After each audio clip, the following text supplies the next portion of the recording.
Gente, estudar idiomas é sempre um desafio, não é? Como é que vocês fizeram para aprender idiomas? Inglês, espanhol?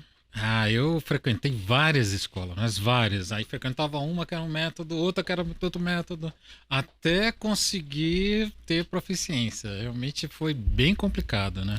Eu tentei estudar fora, mas não sabia quais as escolas, não sentia que tinha suporte nenhum, então sempre tive preocupação em buscar um conhecimento fora. E fez muita falta durante a minha carreira, Valéria. Olha, você saber falar inglês, saber falar espanhol, cada vez mais assim, é o básico, já não é mais diferencial, né? E eu vou falar pela minha experiência. Onde realmente eu consegui ali um aprimoramento, onde eu evoluí mesmo, foi quando eu estudei fora, quando eu fiz um intercâmbio. E eu, assim, eu posso dizer que eu tive muita sorte de ter feito com a Melbourne, a Mel, né? Porque ela ajuda desde o seu planejamento. Então, assim, é tudo. Até o táxi que vai te buscar no aeroporto, você acredita que eles Todos os marcam detalhes são importantes. todos os Ótimo. detalhes? E quando você viaja pela primeira vez para um país, então, aí é mais complicado ainda. E quando você quer fazer um curso como um MBA fora, tem toda uma preparação, tem algumas certificações que você precisa ter também. E a Melbourne, ela é especialista nisso, porque ela, inclusive, tem parcerias com mais de 10 universidades espalhadas pelo mundo. Então, se você quer que os seus filhos estudem fora, fazer um high school, por exemplo, ela tem como apoiar, fazer uma graduação, um MBA. Então, ter essa experiência e poder apoiar no antes, no durante e no depois é muito importante, porque a Melbourne, ela foca em resultados. E a gente está muito feliz, porque a Melbourne é um patrocinador importante da gente, né? Ela também é mais um tom, né, do 3 tons. Se você tem interesse, aqui vai aparecer um QR Code e você pode acessar, e só porque você acessou, você vai ter um desconto especial. Você vai participar de uma promoção especialíssima feita para você. Acho que vale a pena, né, gente? Com certeza. Eu vou dar uma olhada, porque Procure. tem sempre um idioma que a gente quer aprimorar, né? Oi, pessoal, bem-vindos ao 3 Tons de RH. Estou com a Valéria e com o Roberto. Eita. E hoje a gente tem uma convidada especial e eu quero ler um pouquinho a respeito dela, né? Ela mesma escreveu, está no livro. Então, essa nossa convidada é uma combinação de experiência de vida profissional e acadêmica, única, em grandes empresas como executiva, como consultora, especialista em desenvolvimento humano e organizacional, terapeuta de família e sócia conselheira de empresa familiar, administradora de formação e psicóloga de vocação, inquieta e reconhecida por fazer boas perguntas. Isso é a mais pura verdade. Seu trabalho se propõe a aproximar aspectos objetivos e subjetivos na busca de resultados concretos e evolução de indivíduos, times, famílias, empresariais e organizações. Mãe da Maria Luísa de João Francisco, que inspiram, né, todos os dias a buscar o desenvolvimento na vida. Eu estou aqui com a Beatriz Brito. Bia, muito obrigado. Bem-vinda, Bia. Bem-vinda, Finalmente querida, conseguimos que ótimo. um espaço na sua agenda atribulada. Consultora das mais famosas e prestigiosas do Brasil. Bia, e aí, esse livro, como é que foi a experiência? Como é que você chegou? Coautora do livro, vou apresentar aqui para você. A gente recomenda, Mulheres no Agronegócio. Conta pra gente, Bia, como é que foi com essa experiência? E fazer parte, né, de um grupo de mulheres no agronegócio, né? Isso em si já é um marco, né? É um momento aí especialíssimo. Super especial, num segmento que a gente conhece, das dificuldades, então tem muita coisa envolvida. Bem-vinda, Bia. Obrigada. Bom, Serginho, Valéria, Roberto Carlos. Ai, gente, tô até emocionada, né? Que alegria, vai. A gente precisa contar para todos eles que a gente se conhece há muito tempo. A gente estava fazendo as contas agora há pouco, acho que 25 anos, não é isso? 25 anos. Então, tá aqui com vocês hoje é uma experiência, acho que interessante, né? Porque a gente vai ter oportunidade de olhar... Quem diria, né, Bia? Quem diria, né? E que fantástico essa história na vida da gente conhecer pessoas e conviver com elas por algum tempo e reencontrar 25 ou 20 anos depois e ter a sensação que foi ontem. E que a gente se conhece, compartilha de muita coisa junto, né? Bom, falar do livro, né? Começar por aí. Por onde eu começo? Eu acho que eu tive esse convite para ser coautora desse livro, Mulheres do Agronegócio, no agronegócio, né? Confesso que foi inusitado para mim, porque eu sou no agronegócio, mas eu não estou no dia a dia da gestão do agronegócio.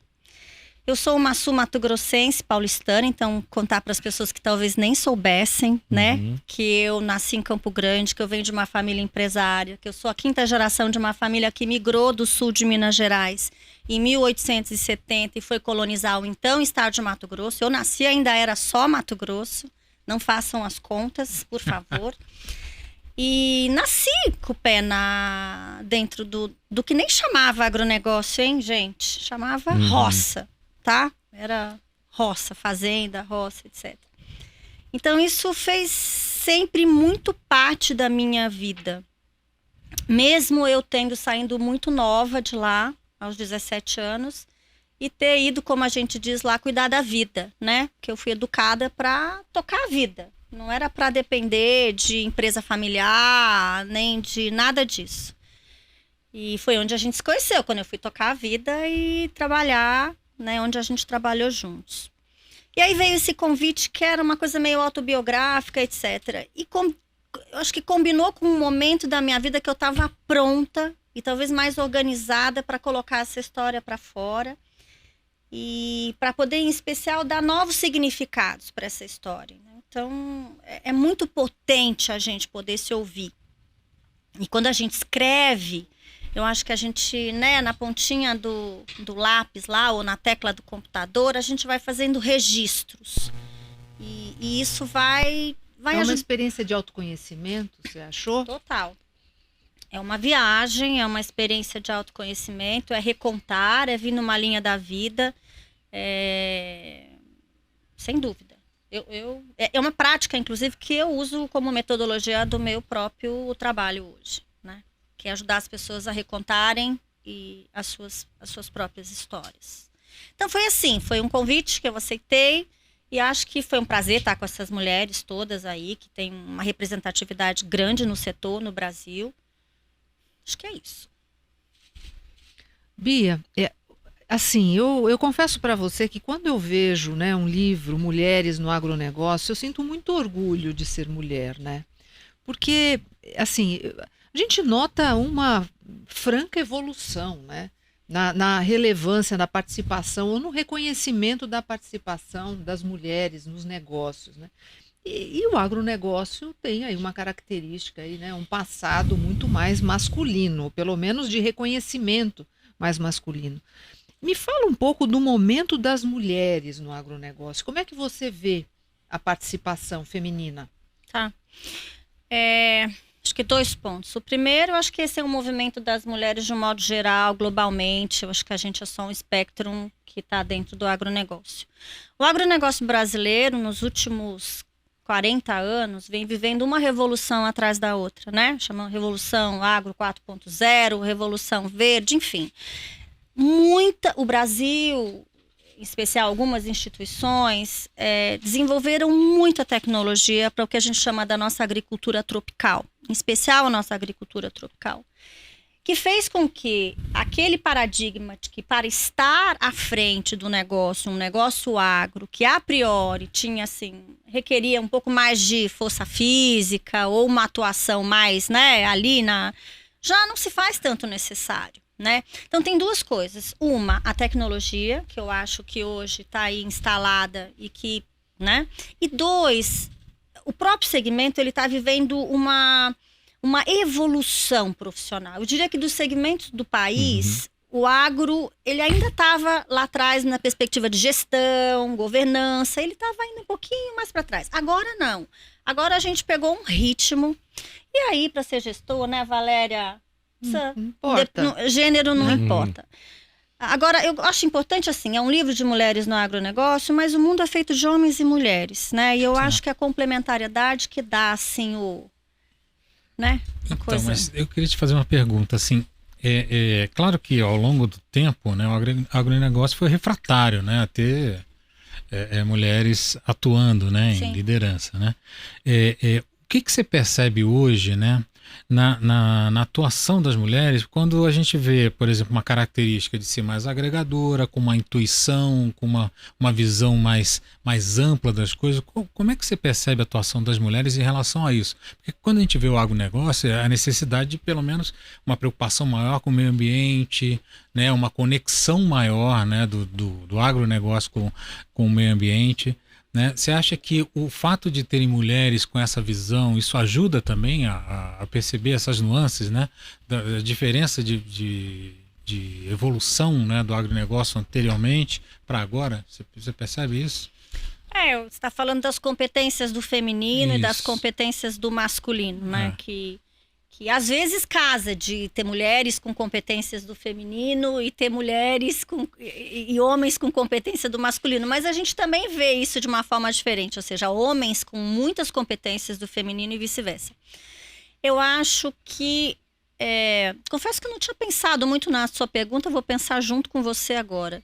Eu acho que o agro ganha na medida que essas mulheres com as competências do feminino levam ingredientes para a gestão do dia a dia que talvez antes não tivesse muito espaço, né? Então eu penso que sim, essa coisa de ser mais gregária, talvez mais organizada. Se você for observar hoje as universidades, eu estava lendo esses dias, não me lembro aonde agora. Se você for olhar as escolas, universidades de agronomia ou de veterinária, a gente vai se surpreender com duas informações. A primeira, que o maior número de pessoas, estudantes, são mulheres. A segunda, que eles vêm dos grandes centros. Então, eles não são pessoas do interior que estão fazendo agronomia e veterinária. São pessoas dos grandes centros do país, em especial São Paulo, capital, que fazem essas universidades porque têm desejo de ir para o interior. Veja, eu sou da época que agro não era nada top, nada disso, tá? Era jeca. A gente, né, assim, era a gente tinha um lugar, talvez, no país que era um lugar um pouco até distorcido, eu diria. Então, eu acho que hoje tem um movimento, sim, de gente indo para o interior e com isso as mulheres também irão e eu acho que o segmento ganha. Agora, ainda tem muito espaço para ser trabalhado, porque a gente sabe... tive clientes já, inclusive mulheres, que estavam à frente dos seus negócios no agro e que tinham dificuldade, por exemplo, de serem respeitadas nas suas decisões, porque aquelas decisões vinham de uma mulher e não vinham de homem. É uma questão social, né, Roberto Carlos, que a gente está trabalhando, eu acho, em várias frentes, né? Uma questão que marca a tua história, marca a história assim, de várias mulheres que escreveram no livro, a questão das suas famílias. E aí você também, entre as suas muitas atividades, você também se dedica à questão de sucessão familiar, essas questões que envolvem as famílias, especificamente no mundo agro. Quais são as questões principais? O que pega? Quais são os pontos principais? E aí, em que pontos você se identifica, que você passou, que você vivenciou? É bem difícil falar assim, são vários pontos, cada família vai ter uma particularidade. Acho que você usou a palavra adequada, a sucessão é sempre um momento crítico, né? E a gente costuma, talvez equivocadamente, pensar a sucessão como um evento, e sucessão não é um evento, sucessão é um processo às vezes longo, né, de transição. E eu acho que o que me chama a atenção, ou o que eu gosto de olhar bastante também, mas nem sempre essa é a questão, é olhar o quanto é desafiador para as próximas gerações irem ocupando os lugares. E quanto é desafiador para os sucedidos deixarem aquele lugar. Porque daí passa um pouco por aquilo que a gente já conhece, né, de gente, que tem a ver com identidade, que tem a ver com a empresa familiar no agro. A gente estava falando disso essa semana, eu fui num fui a convite de fazer uma conversa com vários outros colegas, e o agro ele tem algumas particularidades. E uma delas é a relação com a terra. Né? A gente fala assim, passa lá em casa. A gente não fala passa lá na empresa, passa lá no escritório. A gente fala passa lá em casa. Então o agro, eu acho que ele tem essa característica de ter essa relação meio Vivian Lee, sabe? Aquele final da cena de O Vento Levou, Sim. que ela pega e coloca aquela mão na terra, assim. É uma relação muito visceral. Não tem uma separação. Então eu acho que isso é uma característica no agro que chama atenção, né? O fundador muito misturado na sua identidade, como em outros segmentos também, mas acho que no agro tem bastante disso. Então ele tem que abrir mão dele. Ele tem que abrir mão dele para que os outros venham chegando, né? E é uma ambiguidade, porque ele quer a continuidade ao mesmo tempo, em algum momento ele precisa ir se afastando. E para as novas gerações, o seu lugar. Como é que você constrói o seu lugar no seu processo de desenvolvimento, de se tornar um indivíduo autônomo, né, diferenciado, quando você está embaixo de um guarda-chuva que às vezes, ou de uma árvore muito frondosa, muito potente, que faz muita sombra. Né? Fica difícil brotar, usando aqui a metáfora do agro, precisa de fotossíntese, né, para crescer. Então, se a sombra é muito larga, a árvore é muito grande, quem está embaixo, às vezes não pega muito sol. Né? Espero ter respondido a sua pergunta. Sim. Bia, você tem um trabalho de anos, né, auxiliando executivos de empresas, né, em momentos de transição de carreira, em momentos de desenvolvimento, né? Queria que você falasse um pouco desse seu momento, né, o que você está fazendo, auxiliando, né, esses executivos, e de repente contasse também um pouco para a gente quais são as aflições, as preocupações, o que você tem visto, né, recebido desses executivos que você trabalha em conjunto, que você auxilia. Sabe, cada vez mais eu me dou conta que o trabalho que eu faço na vida, ele se mistura muito com o que eu estou vivendo. Né? E é como se aquilo houvesse um chamado, né? A gente falava que recebia os clientes que a gente merecia, porque eles iam nos ajudar a repensar também a nossa própria vida, né? Mas dando um passinho para trás, antes de responder a sua pergunta, eu tive essa felicidade de conseguir integrar o meu papel de sócia de uma empresa familiar e hoje conselheira com a minha paixão, que era desenvolvimento, né? Quando vocês me conheceram lá atrás, muitos anos atrás, era mais generalista, e o meu grande sonho era me tornar uma especialista de desenvolvimento de gente, etc. E dentre as coisas que eu adoro fazer, até porque eu vivi uma transição de carreira, saí do mercado, né, e fui fazer o voo solo lá atrás, é trabalhar a transição de carreira. E carreira também é um tema muito forte dentro das empresas familiares, porque a sua identidade de carreira dentro da empresa familiar, como eu disse, é uma questão, né? Para mim tem chegado muita gente nos seus 45, 50 mais, pensando, bom, e agora? A gente vai viver um montão e eu talvez esteja encerrando a minha carreira no mercado mais corporativo, vamos chamar assim. E aí? E agora, José? Né? Quem sou eu para além das corporações que eu trabalhei? Quem sou eu nessa experiência do empreender que requer outras competências? Quem sou eu nessa fase da vida, que é um momento que eu também curto muito trabalhar o ciclo vital, né? Então, é um momento a gente fala do life cycle transition period, né? O que é isso? É um momento de transição da meia-idade, é a crise da meia-idade que às vezes vem aos 40, às vezes vem aos 50.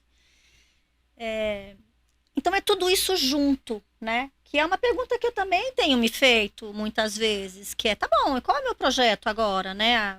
Até os 60, vamos fazendo projetos de curto prazo, até os 60, eu quero ter feito o quê? E depois dos 60? Porque a gente vai continuar trabalhando. E a gente tem uma utilidade, eu não queria até usar a palavra recurso, não tá me faltando uma outra palavra. A gente tem para oferecer muito para a sociedade e para o país. né, nessa faixa etária. Então é isso que aparece. E as assim. demandas têm crescido, né? Felizmente, eu acho que eu enxergo, pelo menos, a pandemia, ela deu uma mexida nesses conceitos, né?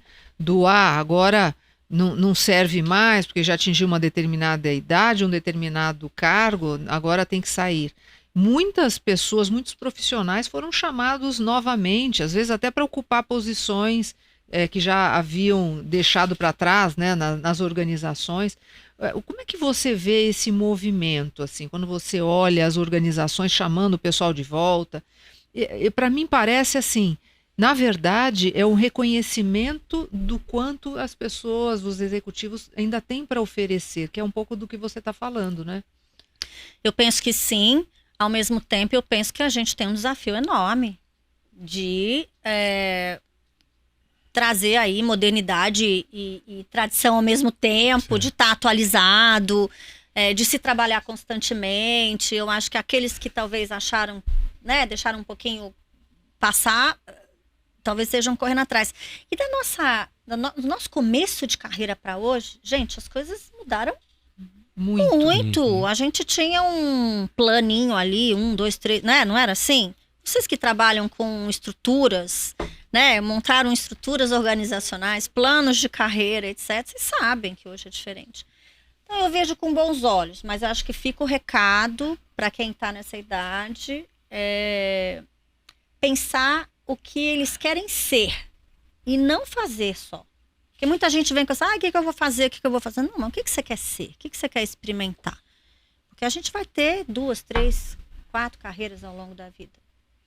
Então, uma pessoa que já fez a sua escolha, né, em estar nesse mercado, né, qual é a maior demanda que existe hoje, né, em termos de preparação, né, para um executivo, né, no mercado do agro, né? Porque a gente sabe que mudou bastante, né? Modernizou bastante, né? Então, qual a maior demanda que a gente percebe? Não só na parte técnica, claro, eu acho que tem muita coisa em tecnologia, mas de uma maneira geral, como é que você... Ótima a sua pergunta, excelente. Eu penso assim, que a necessidade do líder, vou chamar assim, do agro hoje, ele vem meio a reboque do que está acontecendo no segmento em si. Então, o segmento em si sempre valorizou muito produtividade, produção, etc. Então, aquele engenheiro agrônomo mais clássico, aquele veterinário mais clássico, aquele que estava com enfoque na operação, na produção, etc., era isso, né? O cara técnico, muito bom técnico, excelente. Eu acho que hoje... Inclusive, acho que as universidades estão pensando um pouco isso, e aí vem os cursos depois, MBA, especialização, etc., ou até experiência vivida mesmo, é olhar gestão. Então, eu tenho que subir aí na estrutura, né, para ter um olhar mais amplo, mais estratégico, mais sistêmico, pensar a fazenda como empresa. Tem aquela brincadeira, não, é fazendeiro? Eu falo, não, gente, não é fazendeiro, é empresário rural. Eu nunca vi nenhum dono de hotel falar que ele era hoteleiro, sabe assim? É uma empresa. Então, eu acho que a necessidade hoje de desenvolvimento é na gestão. Um olhar mais global, entender que o agro hoje, gente, mexeu a Bolsa de Chicago lá, chacoalhou aqui. Né? Teve, infelizmente, aí agora as 2 sucessivas guerras no mundo, infelizmente, impacta imediatamente o nosso negócio. Então, o cara tem que estar muito mais antenado. O cara tem que falar inglês. Eu tenho um amigo que faz um programa e estava levando um pessoal para conhecer a Bolsa de Chicago, etc e tal. Chegou lá, 25 participantes, 8 falavam inglês. Então, tem que falar inglês. Né? Você vai viajar, você vai para a Austrália conhecer como eles fazem, você vai para os Estados Unidos conhecer como eles eu acho que é dar precisa dar uma encorpada, mas tem muita gente fazendo isso e tem muita gente boa, mas tem muito espaço também. Acho que, né? Quem gosta do tema deve correr atrás. Mas que bom, né? Se tem espaço, há que ser explorado, né, gente? Quem está aí pensando na carreira futura, olha... Eu que acho. espetáculo, né? Poder começar no agronegócio. É legal. Eu tive uma pequena passagem muito muito pequena de agro. E concordo totalmente com você, assim, a minha experiência, a questão da liderança precisava ser desenvolvida, e o conhecimento do agrônomo, assim como se ele fosse um super-homem técnico, pudesse resolver questões, por exemplo, vou te dar um exemplo de logística. Sim. Quem faz a logística na empresa? Os engenheiros agrônomos. Peraí, desculpa, não é a competência. Então, absorver, abrir a cabeça, aceitar que essa figura técnica e de nível superior, né, que a gente fala, né, não vai resolver todos os aspectos. Eu confesso assim que teve resistência até. Não, mas como não? Assim, gente, eu tive que parar e dentro do meu conhecimento, imagina, de logística, de estudo logístico, inteligência logística, de distribuição, de materiais, de fornecedor. Quer dizer, e ainda mais num segmento onde as cadeias são enormes. Você vai de fertilizante, manutenção, é enorme. Você vai puxando máquinas, equipamentos, suplementos agrícolas, essa questão do comércio exterior, parece que não acaba. Eu fiquei 3 anos e eu acho que não conheci nem 1% da questão. Então, eu acho que para quem não conhece, acha que é só plantar e colher e que passa um caminhão e leva para o porto, eu convido também, porque afinal o Brasil é agro, né? É futuro, a vocação, a conhecer mais os desafios desse segmento, os aspectos, estudar, é riquíssimo, é muito interessante. As cadeias de desenvolvimento, seja em equipamentos, de biotecnologia, de fertilização, de clima, meteorológicos, microclima. Exato. Gente, quem está nos assistindo e de repente não tem essa noção, né, Bia? É um mundo vasto de milhares de oportunidades. E aí só queria ressaltar, né, chamar a atenção para as pessoas que não conhecem, não tem muita ideia, né, por incrível que pareça, de todo esse processo, dessa complexidade, também chamar a atenção da liderança, né, de ser líder entendendo toda essa complexidade. Você sabe que tem uma questão que é assim, ele era o faz tudo mesmo, porque a gente tem que olhar um pouco como está dividido o país no que diz respeito ao agro. O agro tem as milhares de pequenas, que representam 80%, e aí ele faz tudo mesmo, tá certo? Porque é uma agricultura mais familiar. Aí tem as médias, e tem lá a pontinha com os grandes. Nas médias, que é onde eu atuo mais, ele tem uma estrutura que às vezes realmente não cabe você ter muita departamentalização. Então, ele aprendeu a fazer tudo. Ele compra, ele produz, ele vende, ele gerencia pessoas, ele gerencia processos, Era uma loucura, né? Eu penso que um avanço é quando a gente consegue colocar um pouquinho de média gerência. Porque senão a estrutura, ela fica assim, fica uma pessoa lá em cima, ou 2 no máximo, um buracão no meio, e a operação. E vocês que são os experts, me ensinaram muito, inclusive, sobre isso, sabem que o que acontece se eu tenho um buraco aqui? Para onde que esse cara aqui de cima vai? Ele sobe ou ele desce? Ele é dragado para baixo, para a operação. Então, à medida que essas médias empresas vão abrindo espaço para essa média gerência, a gente consegue, né, dar mais sustentação para esse aqui de cima, fazer uma coisa mais estratégica, olhar para o negócio de um outro lugar e sair desse pensamento mais operacional. Mas agora, empresa rural, agro, é uma coisa bastante operacional também. Você sabe disso. Eles chamam de lida, né? O dia a dia é um manejo complexo, gente, porque são inúmeras variáveis, inclusive climáticas. Então, eu acho que sim, a gente tem que ir devagarinho construindo essa nova visão. E nem falei das agrotechs que estão aí brotando, toda a parte financeira, estruturação das operações, nem entramos aí, né? É o grande foco dos bancos nesse momento, né? Entrar nessa área. Eu transito um pouco mais dentro da porteira, que a gente chama, né? O antes, o dentro e o depois da porteira. Mas é um mundo. Eu mesmo falo, tem coisas que é um mundo, né? Ô Bia, falando que você está dentro da porteira, como é que é você, então, enquanto empresária desse mundo? Como gestora de um negócio? Eu tenho uma relação de amor com o negócio. Se eu falo do negócio, eu choro. Eu já fico emocionada, porque eu tenho relação de amor com o negócio. Porque faz parte da minha história, a história da minha família, né? Quando começou o processo de sucessão própria família, eu tive uma crise, assim, meio de, e agora? Eu preciso voltar? Na época, meus filhos eram bem pequenos, assim, eu falei, meu Deus, como eu vou fazer agora, né? Família aqui, 2 filhos pequenos, eu tô a 1000 quilômetros daqui, como que vai ser essa coisa toda? E aí a gente foi aprendendo, foi se informando, foi fazendo muita coisa, e a governança chegou, e a gente teve a felicidade de... E também o esforço, viu? Não foi só felicidade, não. Foi muito esforço, muita persistência, muita quebra de paradigma. E hoje eu diria que a gente tem uma governança possível. E se eu for fazer um benchmarking, eu tô feliz onde a gente tá. Dá para evoluir, mas eu tô feliz onde a gente tá. Tô falando agora desse lado do balcão, né? Sim. Da minha Sim, própria história, né? Sim.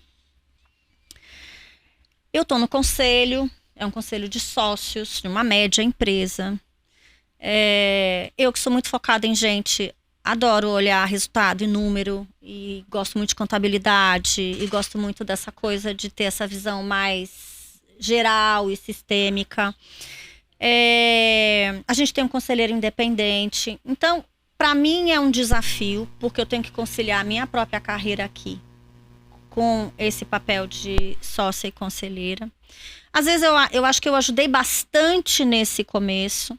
Fiz uma análise crítica esses dias que a gente trocou de conselheiro e falei, eu acho que eu podia dar mais. Só que eu ainda estou investigando agora como dar esse mais. Eu acho que tive um tempo que eu me dediquei muito, agora talvez eu esteja cuidando de outras coisas. Eu contei que estou com uma consultoria nova, novos sócios. Já quero saber detalhes. A gente tá lançando. Segura aí, Segura que a aí, gente eu quer vou detalhe, contar, a gente tá quer bom. detalhe.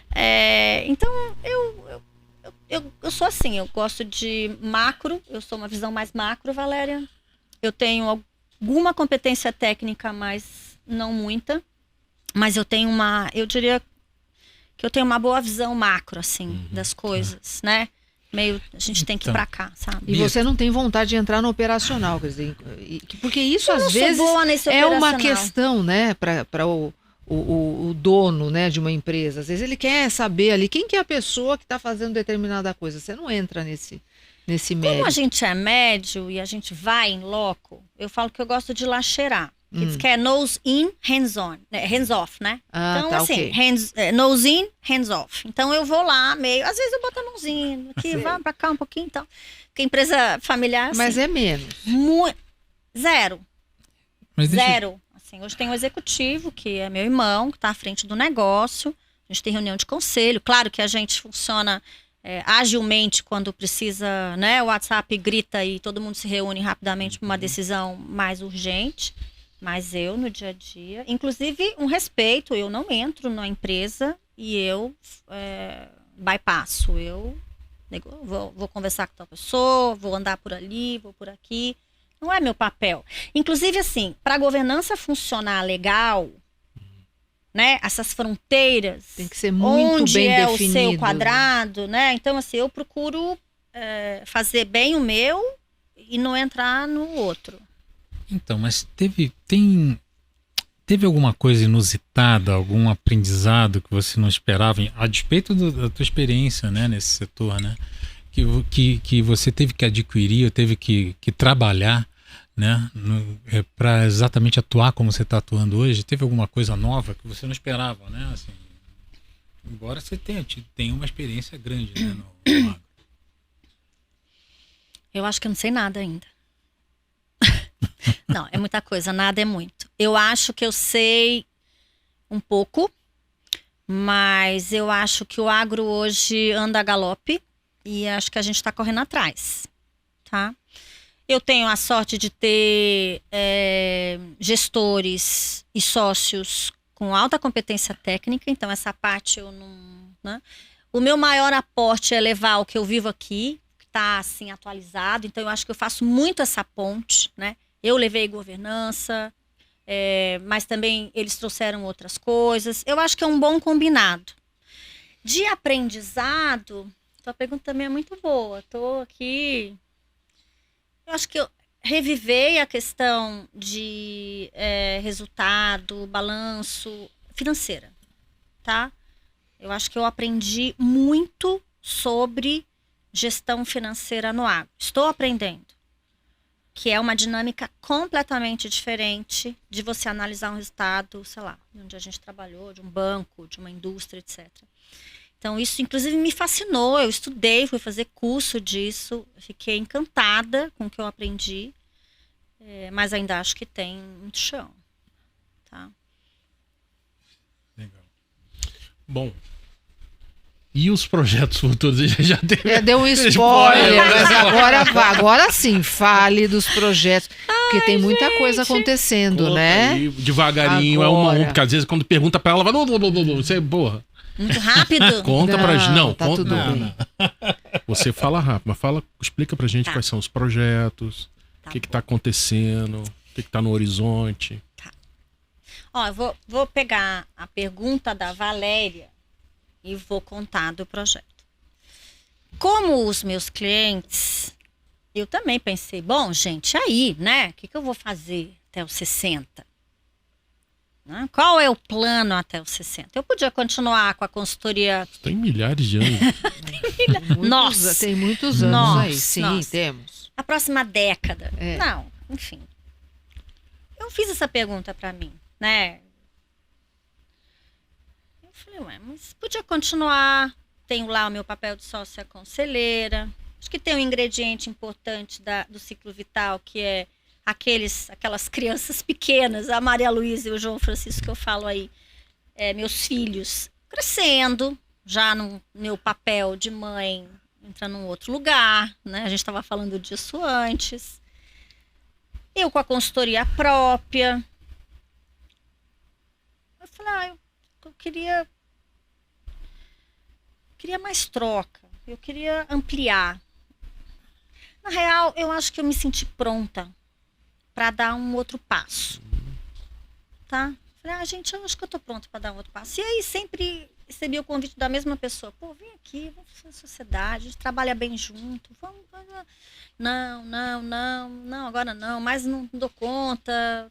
Levantar esse avião, tem que decolar o avião, precisa de energia. De repente, num dia, numa pergunta, tá bom, vamos, tô pronta.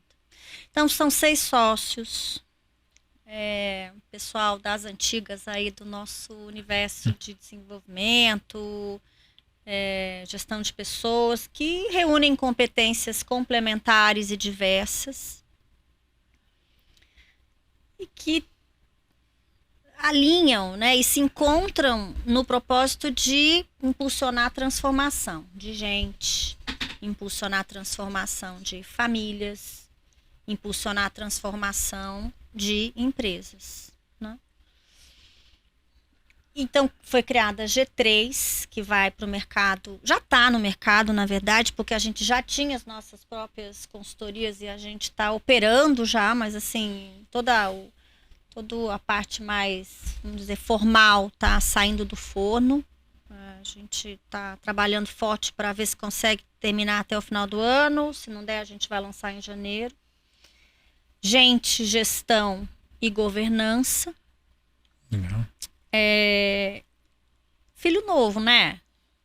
Eu acho que é filho novo, sabe? Assim, deixar um outro legado. Minha prática dentro dessa empresa é um cross da cadeira de empresas familiares, obviamente, e desenvolvimento, porque esses dois temas, eles conversam muito, né? E eu fico pensando que, assim, poxa, de tudo que eu aprendi sentada nessa cadeira de empresa familiar, de tudo que eu estudei, né? Sobre esse tema e ainda estudo sobre esse tema, de toda a minha experiência profissional em grandes corporações, com vocês, que a gente tem um modelo interessante até do que fazer ou do que não fazer. Uhum. Deixa eu levar isso para outras pessoas, né? Deixa eu curtir. Porque eu acho que chegou um momento na carreira que agora é curtição. É diferente de lá de trás, né? Lá de trás a gente estava lá naquela pegada de se provar. Não, agora tem o frio na barriga. Claro que tem. Tem o frio na barriga de estar aqui com vocês. Mas tem uma curtição enorme.